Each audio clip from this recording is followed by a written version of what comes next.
श्रीमन नारायण दोस्तों, नमो नारायण। आज शनिवार का दिन है, शनि महाराज का और बजरंग बली महाराज का दिन है।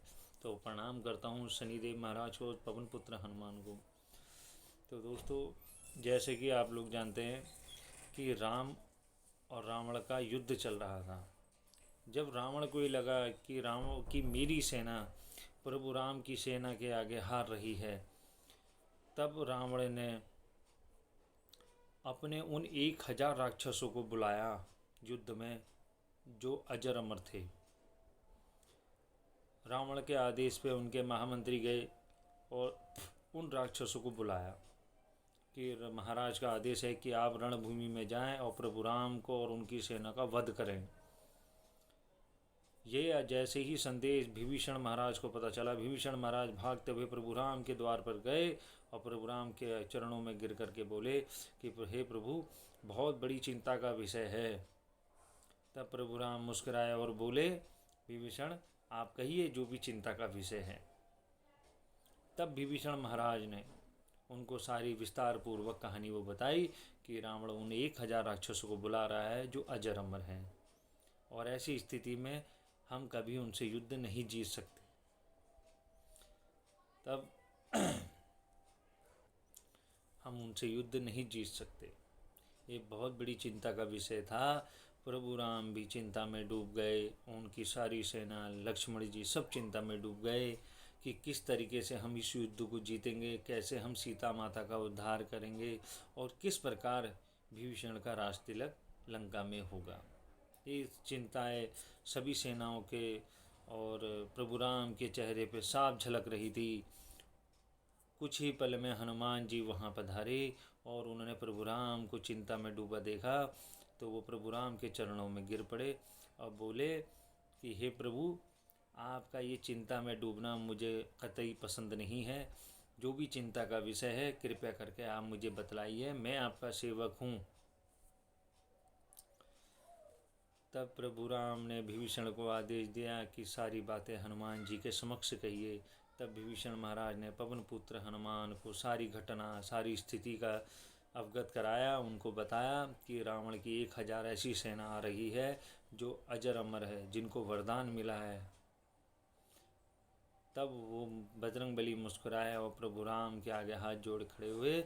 उन्होंने कहा, प्रभु मैं आपका सेवक, आपका दास हूँ, और आप नहीं जानते मगर मैं जानता हूँ कि आपके नाम में इतना बल है कि मैं एक चुटकी में उन 1000 राक्षसों को मार सकता हूँ। तब प्रभु राम ने बजरंगबली महाराज के कंधे पे हाथ रखा और अपने करीब लेकर के आया और कहा कि अंजनी लाल, वो अजर अमर हैं, हम उनको कभी मार नहीं सकते। ये युद्ध ऐसे ही सदियों तक चलता रहेगा और अनंत काल तक चलता रहेगा, और ऐसी स्थिति में ना हम युद्ध जीत सकते हैं ना वो, हम उनको मार नहीं सकते, उनकी मृत्यु नहीं हो सकती। तब पवन पुत्र हनुमान ने कहा कि प्रभु आप मुझे एक बार आज्ञा दीजिए, एक बार आप मुझे आज्ञा दीजिए, मैं उनको मृत्यु के मुंह तक पहुंचा करके आता हूँ। तब बजरंगबली महाराज ने प्रभु राम से आज्ञा ली कि प्रभु आप मुझे आज्ञा दीजिए ताकि मैं रणभूमि में जा सकूं। तब प्रभु राम ने बजरंगबली महाराज को आज्ञा दी कि हे हनुमान, आप जाइए, जैसा भी हो कैसे भी करके आप हम सभी का उद्धार करिए, माता सीता का उद्धार करिए, विभीषण का उद्धार करिए। ये आपके हाथों से ही सारा का सारा हम सबका उद्धार होगा। बजरंगबली महाराज ने प्रभु राम को प्रणाम करके वो जैसे ही हवा में उड़े, और रावण की जो 1000 सेना थी वो जैसे ही युद्ध के लिए निकल रही थी रणभूमि में आने के लिए, तो रावण ने अपने सभी 1000 सेनाओं से कहा था, राक्षसों से कहा था कि तुम लोग जा तो रहे हो, सबसे युद्ध करना, किंतु वहाँ एक हनुमान नाम का बानर है, उससे थोड़ा उचित दूरी बनाए रखना। उन्होंने कहा ठीक है प्रभु। अब जैसे ही वो 1000 राक्षस जो अजर अमर थे वो जैसे ही रणभूमि में पहुँचे, उतने ही पल में हनुमान जी भी वहाँ पधार गए, और रावण की जो सेना थी वो ज़ोर ज़ोर से हंसने लगी हनुमान के ऊपर और बोली कि बानर तू कौन है, जो तू हमारे समक्ष वो भी अकेला इस रणभूमि में आ गया है, तू जानता नहीं है हम कौन हैं। हनुमान जी बोले, मैं तो राम भक्त हूँ, मैं तुम्हें नहीं, मैं तो केवल अपने प्रभु राम को जानता हूँ। तब वो हनुमान जी बोले कि तुम रावण की वही 1000 अजर अमरता वाली सेना हो ना? तो वो राक्षस हंसने लगे और बोले हाँ। तब बजरंगबली महाराज ने, पवन पुत्र हनुमान ने कहा कि तुम यहाँ आ रहे थे तो तुम्हारे राजा रावण ने तुम्हें कुछ मेरे बारे में बताया नहीं? तब कुछ राक्षस सोचने लगे और उनने वो तुरंत समझ गए कि ये वही हनुमान है जिसके बारे में हमारे महाराज रावण ने हमको बताया था। फिर भी उनके अंदर अहंकार था, क्योंकि वो राक्षस थे और उनकी बुद्धि भी राक्षस जैसी स्वभाव की थी। वो ये नहीं समझ पाए कि ये हनुमान ही हमारी मृत्यु है। वो हंसने लगे, वो कहने लगे, अरे तू हनुमान है तो क्या हुआ, हम भी अजर अमर राक्षस हैं, तू हमें मार नहीं सकता। इतना ही उनका बोलना था कि हनुमान और उन 1000 राक्षसों के बीच में महायुद्ध छिड़ गया। इतना भयंकर युद्ध छिड़ गया कि हनुमान जी को क्रोध आ गया और उन्होंने आधे से ज़्यादा उन राक्षसों की सेना को रणभूमि में बेहोश कर दिया मार मार के, और रावण की वही आधे से ज़्यादा सेना पीछे को भागने लगी। और वो भागते भागते बोले कि हनुमान, तू हमें पीट तो सकता है किंतु हमको हमको मृत्यु नहीं दे सकता, क्योंकि हम अजर अमर हैं। वो जैसे ही भाग रहे थे आदि सेना, तब हनुमान जी ने उनको ललकारा और कहा कि तुम भाग तो रहे हो, जाके अपने महाराज रावण को बताओ कि हनुमान में कितना बल है। ये बात सुनते ही राक्षसगण क्रोध में हो गए कि हमारे महाराज का अपमान होगा। वो सभी लौट करके वापिस आए और हनुमान जी को फिर से युद्ध के लिए ललकारा। हनुमान जी ने उनको युद्ध के लिए ललकारा और कहा कि यदि अगर तुम सच में अपने महाराज के भक्त हो, रावण के भक्त हो, लंका को बचाने आए हो, तो आ जाओ, तुम एक साथ मुझ पर हमला करो, तब मैं देखूं तुम्हारे अंदर बल कितना है, और मेरा बल तुम देखना, ताकि तुम अपने महाराज को बता सको। वो 1000 सेना जैसे ही हनुमान जी पर आक्रमण जैसी कर रही थी, हनुमान जी ने उन 1000 राक्षसों को वो अपनी पूँछ में लपेट कर आसमान में इतनी दूर फेंक दिया, इतनी दूर फेंक दिया कि वो ऊपर चलते चले गए, ऊपर जाते रहे जाते रहे जाते रहे जाते रहे। और वो जितना ऊपर जा रहे थे, उन राक्षसों का शरीर उतना ही सूखता जा रहा था, और जितना उनका शरीर सूखता जा रहा था, वो उतनी ही गालियाँ रावण को देते हुए जा रहे थे।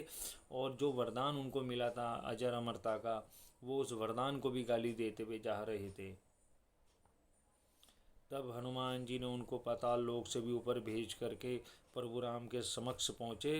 प्रभु राम चिंता में थे। प्रभु राम के चरणों में पड़ के हनुमान जी ने कहा कि प्रभु, मैंने अपना वचन पूरा करा, मैं उनको ऊपर भेज के आ गया हूँ। तो प्रभु राम तुरंत खड़े हुए, उन्होंने पवन पुत्र हनुमान जी का, बजरंगबली महाराज का हाथ थामा और कहा कि हे बजरंगबली, आपने ये किस प्रकार करा, वो तो अजर अमर थे। उन्होंने कहा प्रभु, मैं उनको जिंदा ही ऊपर भेज करके आ गया हूँ, अब वो कभी धरती पर नहीं आ सकते, ये मेरा आपसे वचन है। प्रभु राम के नेत्र भीगे, सारी प्रजा के, सारी सेना के, महाराज सुग्रीव के भी आंखों में आंसू आ गए। और प्रभु राम ने बजरंगबली को अपने हृदय से लगाया और उनका धन्यवाद करा कि आपने इसे, आपके द्वारा माँ सीता का, विभीषण का और हम सब का उद्धार हुआ है। हे बजरंगबली महाराज, मैं आपका ऋणी हूँ। आपने जो ये उपकार किया है, जो हम पर उद्धार किया, हमारा उद्धार किया है, इसके लिए मैं और ये सभी सेना आपके ऋणी हैं। हे बजरंगबली महाराज, बताइए आपको क्या वरदान चाहिए, मैं उस वरदान को आपको देता हूँ। तब बजरंगबली महाराज ने कहा, प्रभु मेरे 2 वचन हैं, अपना हृदय को कोमल बनाइए प्रभु, और मेरे दोनों वचनों को पूरा हो ऐसा वरदान दीजिए। प्रभु राम ने वादा किया उनसे कि मैं तुम्हारे दोनों वचनों को कबूल करूँगा, उनको पूरा करूँगा। तब बजरंगबली महाराज ने पहला वचन मांगा कि प्रभु, मैं आपके हृदय से लगना चाहता हूँ, हनुमान जी ने जैसे ही ये कहा, प्रभु राम के आंसू और ज़्यादा छलकने लगे। उन्होंने पवन पुत्र हनुमान को, बजरंगबली महाराज को, अंजनी लाल को हृदय से लगा करके वो दोनों के बीच में प्रेम प्रेम बहने लगा। तब फिर दूसरे वरदान की बात आई तो पवन पुत्र हनुमान जी ने कहा कि प्रभु मैं सदा हरि की भक्ति करूँ, आपके गुणगान करूँ, ऐसा वरदान मुझे दीजिए। दोस्तों कितनी प्यारी कथा थी। पर भगवान राम भी नहीं जानते थे कि उनके नाम पे कितना बल है, मगर उनका भक्त जानता था, हनुमान जी। तो बजरंगबली महाराज चाहते तो वही सोने की लंका मांग सकते थे, कोई राज मांग सकते, कोई राजपाट मांग सकते थे, सोना चांदी आभूषण मांग सकते थे। उन्होंने केवल प्रभु राम की भक्ति मांगी और हरि के गुण गाऊं, हरि की भक्ति करूं सदा, ऐसा कहा। क्योंकि उनके मन में मद, लोभ, लालच, स्वार्थ, मतलबी ये सारी चीज़ें नहीं थी। उनके मन में केवल भक्ति थी, क्योंकि वो भक्त थे। इसलिए मैं कहता हूँ कि कुछ ही ऐसे हैं जो भक्त हैं, जैसे श्रीधर हो गए, ध्यानु भगत हो गए, हनुमान जी हो गए, सुदामा हो गए, भक्त प्रहलाद हो गए। ये कुछ ऐसे भक्त हैं जिनकी भक्ति करने से उनके जो भगवान होते हैं वो भी तुम पे अपना प्रेम बरसाने लग जाते हैं।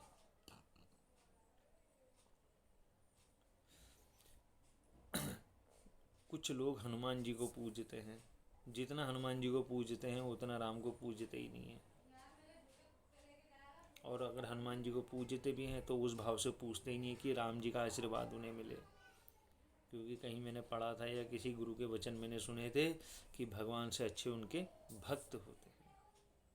तो भक्ति करिए, निस्वार्थ करिए, मन में कोई लालच, कोई किसी भी तरीके का स्वार्थ ना रखिए। बजरंगबली महाराज, शनि महाराज की आप पर कृपा हो, अति कृपा हो, आपका जीवन प्रसन्न हो, सुखमय हो, सुख समृद्धि वाला जीवन हो आपका। ऐसी मैं प्रार्थना करता हूँ, ऐसी मैं कामना करता हूँ। और मैं कल 1-2 कहानियाँ और लेकर के आपके सामने आऊँगा। इसके लिए दोस्तों थोड़ी ज़्यादा हो जाएगी वीडियो।